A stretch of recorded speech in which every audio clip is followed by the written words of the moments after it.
Hey guys, Prajakta here. आज हम एक ऐसी चीज के बारे में बात करने वाले हैं जो हमारी रोजमर्रा की जिंदगी का हिस्सा बन चुकी है। चलो आज बात करते हैं एक ऐसी चीज के बारे में जो हम सबको पसंद है, या शायद थोड़ी ज्यादा ही पसंद है, गेमिंग। हाँ, आपने सही सुना, गेमिंग। चाहे आप एक हार्डकोर गेमर हो या सिर्फ टाइम पास के लिए खेलते हो, गेमिंग ने हम सबकी जिंदगी में एक खास जगह बना ली है। सच में गेम्स हर जगह हैं। आप कहीं भी जाएं, किसी भी डिवाइस पर आपको गेम्स मिल जाएंगे। हमारे फोन में, कंप्यूटर में, यहाँ तक कि हमारे टीवी में भी। और ये सिर्फ बच्चों के लिए नहीं है, बड़े भी इनका उतना ही आनंद लेते हैं। कैंडी क्रश से लेकर PUBG तक हर किसी के लिए एक गेम है। चाहे आप पजल्स पसंद करते हो या एक्शन, हर किसी के लिए कुछ न कुछ है। याद है पुराने जमाने के मारियो और कॉन्ट्रा? वो दिन जब हम घंटों तक टीवी के सामने बैठकर खेलते रहते थे। अब हमारे पास ऐसे गेम्स हैं जिनमें ग्राफिक्स इतने असली लगते हैं और कहानियां बिल्कुल फिल्मों जैसी होती हैं। टेक्नोलॉजी ने गेमिंग को एक नए स्तर पर पहुंचा दिया है। इसमें कोई हैरानी नहीं कि हर कोई इनका दीवाना है। गेमिंग सिर्फ एक शौक नहीं, बल्कि एक अनुभव बन चुका है। लेकिन क्या आपने कभी सोचा है कि हम गेमिंग से इतना प्यार क्यों करते हैं? क्या है इन गेम्स में जो हमें बार बार खेलने के लिए मजबूर करता है?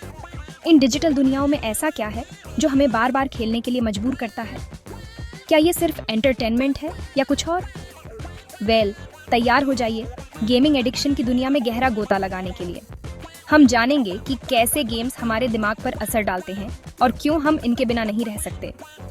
हम इसके पीछे की साइकोलॉजी, गेम डिजाइनर्स द्वारा इस्तेमाल किए जाने वाले तरीके और असल जिंदगी पर इसके जुनून के असर को जानेंगे। Let's go. और हाँ, अगर आप भी गेमिंग के शौकीन हैं तो इस सफर में हमारे साथ बने रहिए। हम जानेंगे कि कैसे गेमिंग ने हमारी सोच, हमारे रिश्तों और यहाँ तक कि हमारे करियर को भी प्रभावित किया है। और हाँ, प्रोफेशनल गेमिंग की दुनिया में भी झांकेंगे, जहाँ गेमर्स अपने शौक को करियर में बदल रहे हैं। तो चलिए इस रोमांचक सफर की शुरुआत करते हैं और जानते हैं कि गेमिंग की इस अद्भुत दुनिया में क्या क्या छुपा है। तैयार हो जाइए क्योंकि ये सफर बहुत मजेदार होने वाला है। Let's go. Okay, let's be real. Games को इस तरह बनाया जाता है कि वो हमें अपने आदी बना लें। गेम डेवलपर्स और डिजाइनर्स बहुत सोच समझकर गेम्स को डिजाइन करते हैं ताकि वो हमें बार बार खेलने के लिए प्रेरित करें। जरा सोचो, ये हमें वो सब कुछ देते हैं जो हम चाहते हैं। अचीवमेंट का एहसास, कंट्रोल की फीलिंग। जब हम किसी गेम में कोई लेवल पार करते हैं या कोई मिशन पूरा करते हैं तो हमें एक तरह की संतुष्टि मिलती है और असलियत से भागने का मौका। गेम्स हमें एक ऐसी दुनिया में ले जाते हैं जहां हम अपनी समस्याओं को भूल सकते हैं और कुछ समय के लिए एक अलग ही दुनिया में खो सकते हैं। जब हम कोई गेम जीतते हैं तो हमारा दिमाग हमें खुशी देने वाले केमिकल रिलीज करता है। ये केमिकल्स, जैसे कि डोपामाइन, हमें अच्छा महसूस कराते हैं और हमें और खेलने के लिए प्रेरित करते हैं। इससे हमें अच्छा महसूस होता है और हम बार बार खेलना चाहते हैं ताकि हमें वो फीलिंग फिर से मिले। ये एक तरह का साइकिल बन जाता है जहां हम बार बार उस खुशी को पाने के लिए गेम खेलते रहते हैं। इसके अलावा गेम्स हमें रोजाना के स्ट्रेस से ब्रेक भी देते हैं। जब हम थके हुए होते हैं या तनाव में होते हैं तो गेम्स हमें एक तरह का आराम और राहत देते हैं। ये हमें ऐसी दिलचस्प दुनियाओं में ले जाते हैं जहां कुछ भी मुमकिन है। हम एक योद्धा बन सकते हैं, एक जादूगर या फिर एक अंतरिक्ष यात्री। ये हमारी कल्पना को पंख देते हैं। लेकिन ये सिर्फ अच्छा महसूस करने के बारे में नहीं है। गेम्स हमें सोचने पर मजबूर करते हैं। गेम्स हमें चुनौती भी देते हैं। हर लेवल, हर मिशन एक नई चुनौती होती है जिसे हमें पार करना होता है। ये हमें स्ट्रेटेजिकली सोचने पर मजबूर करते हैं और हमारी प्रॉब्लम सॉल्विंग स्किल्स को बेहतर बनाते हैं। हमें हर कदम सोच समझकर उठाना होता है ताकि हम गेम में आगे बढ़ सकें। और सोशल पहलू को भी मत भूलो। गेम्स हमें अकेलेपन से भी बचाते हैं। मल्टीप्लेयर गेम्स हमें दोस्तों और दुनिया भर के लोगों से जोड़ते हैं। हम अपने दोस्तों के साथ मिलकर खेल सकते हैं या फिर नए दोस्त बना सकते हैं। तो हाँ, ऐसे बहुत से कारण हैं कि गेमिंग इतना आकर्षक क्यों है। ये हमें खुशी, संतुष्टि और एक तरह की सामाजिक जुड़ाव देते हैं। और यही कारण है कि हम बार बार गेम्स की ओर खींचते चले जाते हैं। Alright, time for a mini science lesson. कभी डोपामाइन के बारे में सुना है? यह हमारे दिमाग में एक केमिकल होता है जो हमें खुश और प्रेरित महसूस कराता है। और अंदाजा लगाइए क्या? गेम्स बहुत सारा डोपामाइन रिलीज करते हैं। जब हम किसी गेम में लेवल अप करते हैं या कुछ अचीव करते हैं तो हमारा दिमाग डोपामाइन रिलीज करता है। ये खुशी और दोहराव का एक चक्र बनाता है। हमें उस डोपामाइन की चाहत होती है इसलिए हम और पाने के लिए खेलते रहते हैं। ये एक रिवॉर्ड सिस्टम की तरह है, लेकिन हमारे दिमाग के लिए। अब यहाँ डोपामाइन के बारे में एक बात है। इसकी बहुत अधिक मात्रा वास्तव में हमारे दिमाग की केमिस्ट्री को बदल सकती है। इससे हमारे इम्पल्सेस को नियंत्रित करना मुश्किल हो सकता है और लत लग सकती है। तो थोड़ा डोपामाइन अच्छा है, बहुत ज्यादा एक समस्या हो सकती है। Section 4, level up your life, rewards and progression. Game designer लत लगाने में माहिर होते हैं। वे हमें बांधे रखने के लिए तरह तरह के तरीके अपनाते हैं।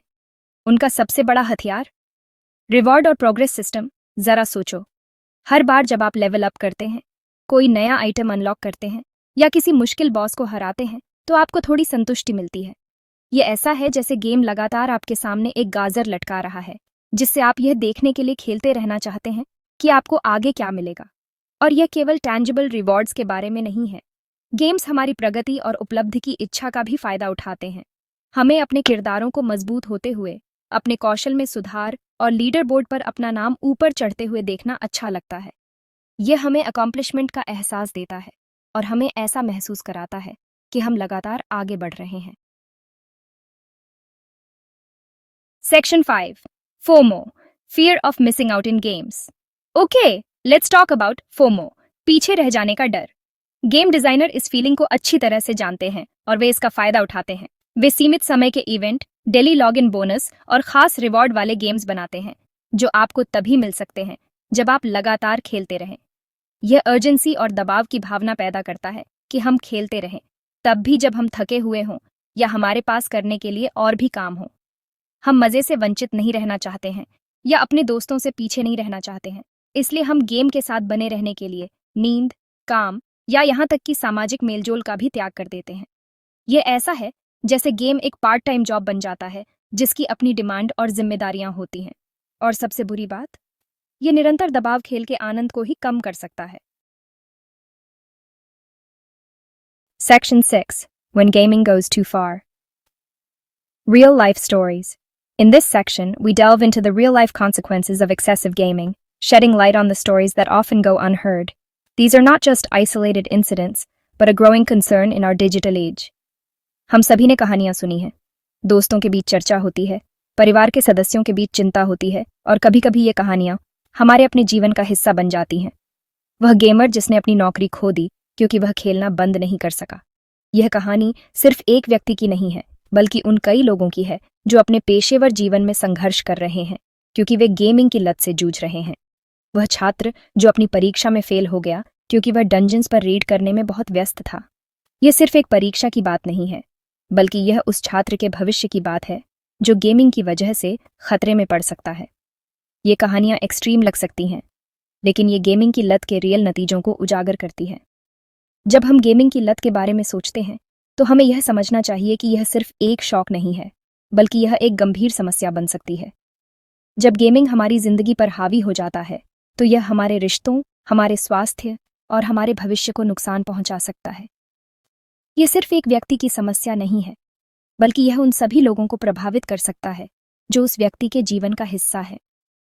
हम खुद को अपनों से अलग कर सकते हैं, अपनी शारीरिक तंदुरुस्ती की उपेक्षा कर सकते हैं, और यहाँ तक कि नौकरी करने या स्कूल में सफल होने के लिए भी संघर्ष कर सकते हैं।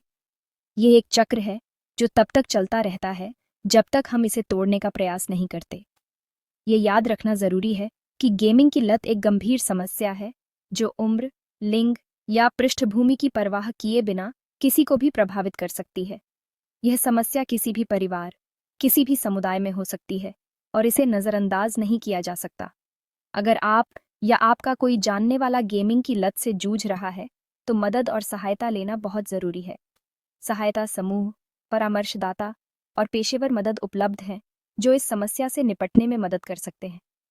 ये महत्वपूर्ण है कि हम इस समस्या को पहचानें और इसके समाधान के लिए कदम उठाएं। याद रखें, मदद मांगना कमजोरी नहीं है, बल्कि यह एक मजबूत कदम है जो हमें और हमारे प्रियजनों को एक बेहतर भविष्य की ओर ले जा सकता है।